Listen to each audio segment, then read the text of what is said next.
Good morning, everyone. And firstly, thank you to the committee for inviting me all the way from Australia for this.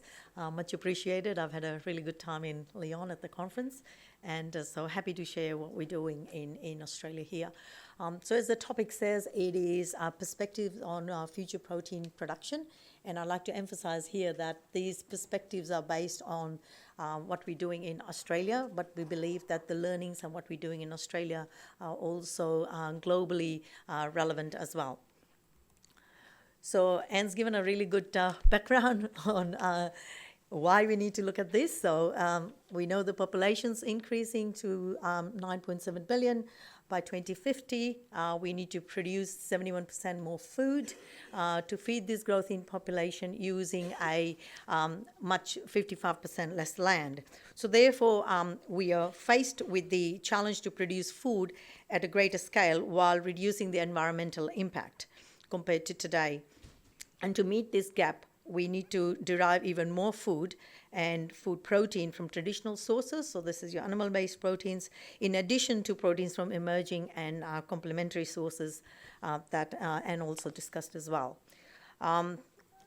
And we also have changing dietary patterns, and this is this stuff from Australia, the studies from Australia. 1 in 3 people in Australia are now consciously reducing their meat consumption, while 10% of the population are meat-free or completely. And the basis for doing this is around environmental impacts, around animal welfare, and around their health.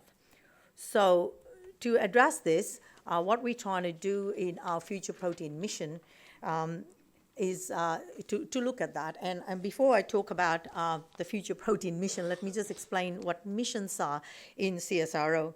Missions in CSIRO are large-scale scientific and collaborative research initiatives aimed at accelerating the pace and scale at which the nation can solve each challenge and unlock a better future. So food security is one of the challenges that we are looking at in the mission, and we aim to sort of seize this opportunity by the growing demand on the world for high-quality protein by supporting the Australian industries through science, innovation, and technology. So our mission are composed of 3 pillars, and which we call them work packages. It's plant protein, animal protein is the work package that I lead, and the novel proteins as well. And we believe that both the traditional and complementary proteins are needed to meet the demand for the proteins in the future. So just quickly, in the animal protein area that I'm leading is around protecting and growing our traditional protein sources. So this is looking at sustainable feeds, value adding to your co- and byproducts, creating new industries, and also looking at protein from a health perspective as well, because animal proteins are more nutritionally balanced and more bioavailable. So we also want to look at it from a nutrition perspective as well. And I'll go into details of that later in my presentation. In the plant protein area, we want to transform our commodities, grains, and legumes in Australia into high-value ingredients, which can then be used into high-value products, and that's then underpinned by nutrition and sustainability. So we're looking at improving the protein content in our legumes and also improving their functionality so that we can use them as ingredients in plant-based products. And we're also working in the novel protein area as well. So here we are developing new industries that upcycle no to low value waste into high value protein products. So we're doing this through precision fermentation, biomass fermentation, but we're also using the waste streams to grow insects as well.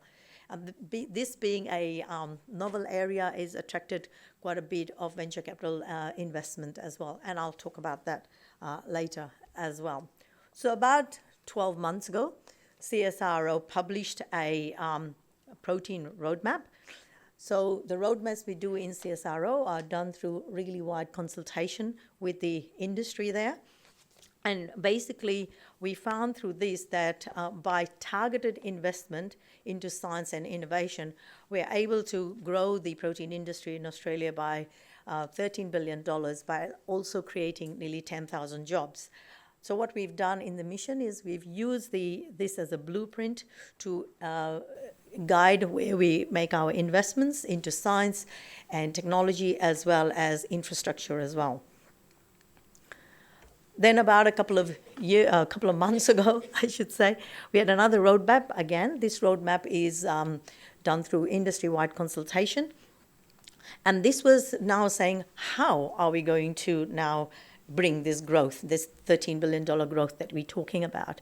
And what we found is that we need to kind of look at these 5 key areas, and they are listed up there, which is around enabling equitable access to healthy and sustainable diets, minimizing waste, improving circularity, transitioning to net zero, and resilience aligned with socioeconomic and environmental sustainability, and increasing value and productivity. So we've taken the outcomes from the 2 roadmap, and now I'm going to just talk about some of the case studies that we have and the research that we're doing in CSIRO in each of these animal, plant, and novel protein areas in creating ingredients and doing product innovations. As we all know, that red meat industry is often under scrutiny from sustainability. So I just want to give a couple of examples of what we are doing in CSIRO in this space. Some of you might be aware that a small amount of Asparagopsis seaweed, which is a red seaweed, when added to the diet of ruminant animals, you can reduce methane production by 80% or more. A decade of research has shown that this ingredient is safe for ruminants, and it does not have an impact on meat quality as well. So in 2020, CSIRO started this startup called Future Feed. Now we have 9 licensees globally who are growing this seaweed. And to date, our research has been based on feedlot, cattle, and in dairy settings. However, our new R&D is focusing on grazing applications. So here is an example of how we're trying to sort of look at the sustainability angle from reduction in methane production. The other area we're looking at is around value adding to low value cuts of meat or even byproducts. So about 2 years of research with CSIRO and MLA, we have come up with this novel technology which then transforms red meat into this hydrolyzed beef powder. So the powder, the color is correct there. It's a white powder, looks like a bit of like whey protein. It's highly soluble, it's self-stable, it's allergen-free, it's high in micronutrients, and it can then be used as an ingredient in any of these protein-based products, so protein balls, protein bars, protein shakes as well, or any other food that needs any kind of protein supplementation.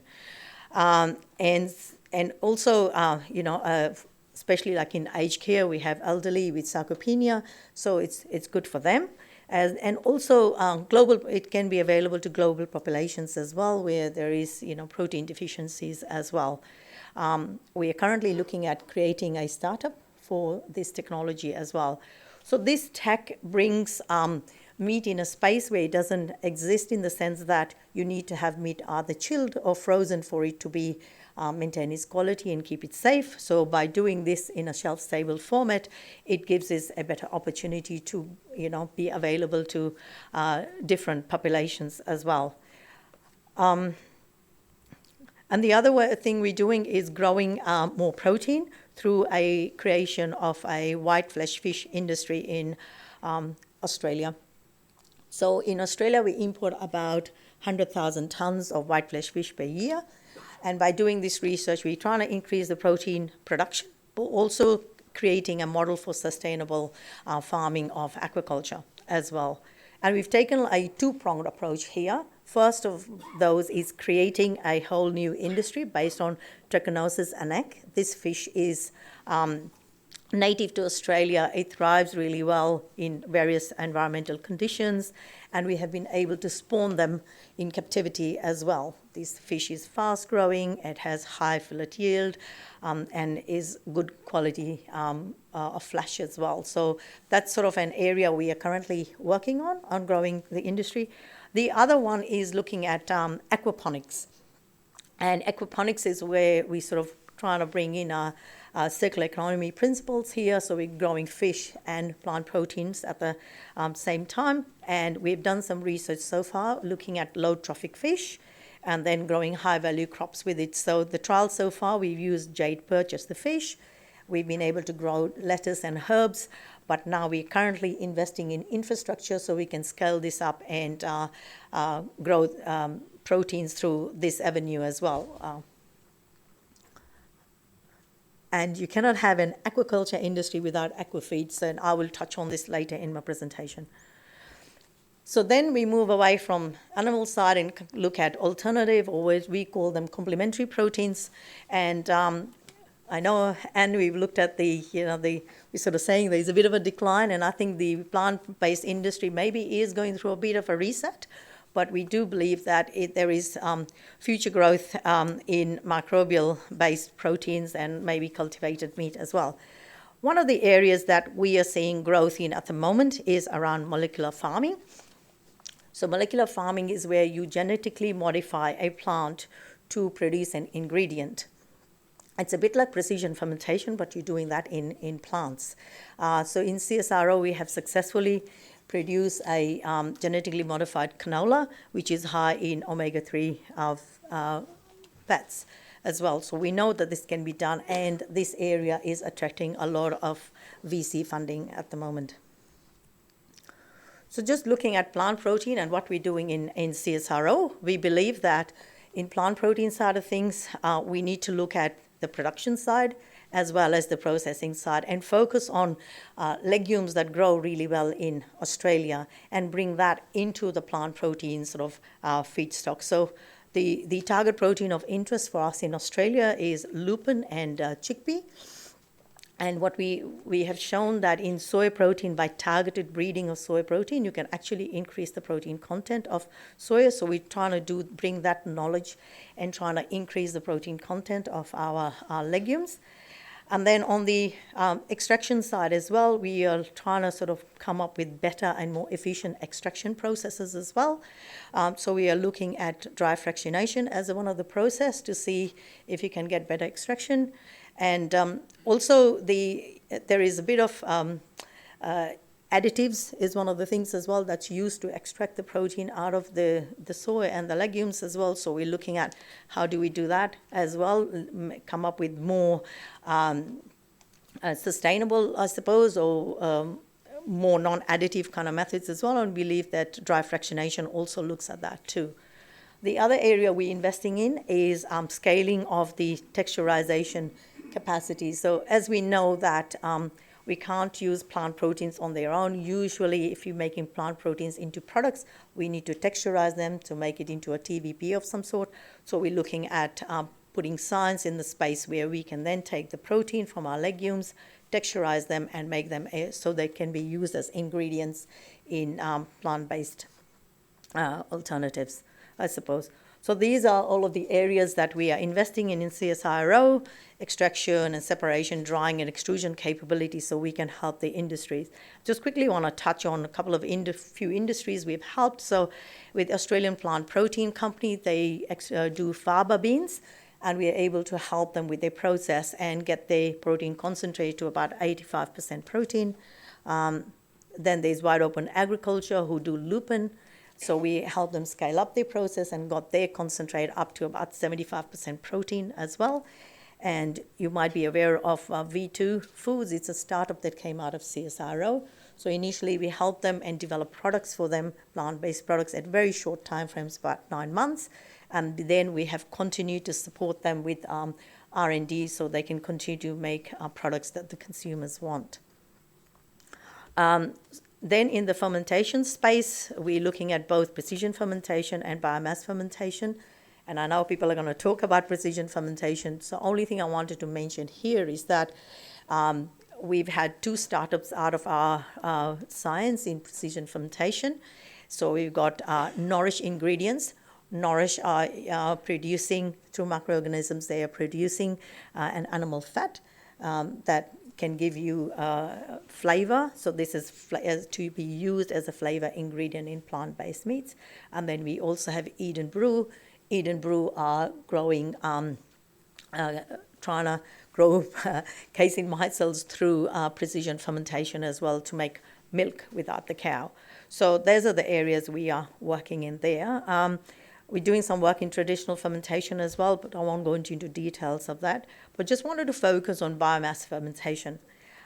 So we know about the products like corn, but what we're doing in CSIRO around biomass fermentation is using that to valorize the agri-food waste. So in Australia, we produce about $20 billion worth of waste each year. And as you can see from the list there, it comes from all sorts of different sources. It's from agriculture, post-harvest, from processing, from food service, and also household waste. And I know, and you touched on that as well. So what we're trying to do with this process is we're trying to take these waste materials and make them as an ingredient source into our biomass fermentation system. So we then treat these raw materials with physical treatments as well as thermal treatments, and then we treat them with enzymes, mainly to break down the lignocellulose there and make them into fermentable sugars. Then we take those fermentable sugars, and then we add put that through microbial fermentation, which then increases the protein content of the biomass. One of the projects we worked is on the brewers' spent grains. So this is the waste streams that comes out of the breweries, and putting that through this process, we're able to increase the protein from about 15 to 44%. And what we've done with that is we've then used that material in our aquafeed. So back to saying you can't have an aquaculture industry without aquafeed. So we're using this material that comes out of biomass fermentation as raw material in aquafeed as well. We know that the fish meal is a limited resource, so we're trying to use these waste streams that you see there on there. We're trying to use those.